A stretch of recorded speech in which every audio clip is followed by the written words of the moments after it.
பரதாழ்வானுடைய பெருமையை அறியாவிட்டால் பாதுகையின் பெருமையை தெரிந்து கொள்ளவே முடியாது. முதலிலே நான் பரதனுக்கு வணக்கங்களை செலுத்துகிறேன் என்று வேதாந்த தேசிகன் தெரிவிக்கிறார். ஏன் பரதனை வணங்க வேண்டும்?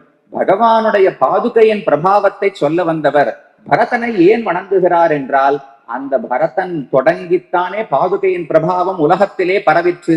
அதற்கு முன்னாலும் பாதுகைக்கு பெருமைகள் எத்தனையோ உண்டு. ஆனா அதை உலகத்தில் யாரும் அறியவில்லை. பரதாழ்வான் ராமனையே பிரார்த்தித்து வந்தார். ராமனை கண்டிப்பாக அயோத்திக்கு அழைத்து செல்ல வேண்டும் என்கிற உறுதியோடு வந்தவர் ராமனை விட்டுவிட்டு, சரி நீ காட்டுக்கு போகலாம்னு அனுமதித்து விட்டு அவனுடைய பாதுகையை வாங்கி கொண்டு திரும்ப அயோத்திக்கு சென்றார் என்றால், அப்ப ராமனை விட பாதுகைக்கு ஏற்றம் இருக்க வேண்டும் அல்லவா? நாம் ஒரு பொருளை தேடி போனோம், அந்த பொருளை அடைய முடியவில்லை, ஆனா ஆனந்தமாக திரும்ப வீட்டுக்கு வந்தோம் என்றால், அப்ப நாம் தேடி போன பொருளை விட ஏதோ உயர்வான பொருள் நமக்கு கிடைத்திருக்க வேண்டும். பரதன் வருத்தத்தோடு நந்தி கிராமத்துக்கு திரும்பவில்லை. அவன் ஆருரோக ரதம் கிருஷ்டஹா என்று வால்மீகி தெரிவிக்கிறார்.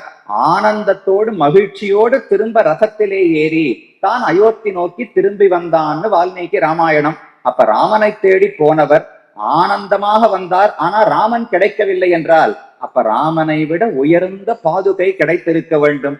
அதை தெரிந்துதான் பரதன் பிரார்த்தித்தான். ராமனும் பாதுகையின் பிரபாவம் தெரிந்துதான் அதை பரதனிடத்திலே கொடுத்தார்.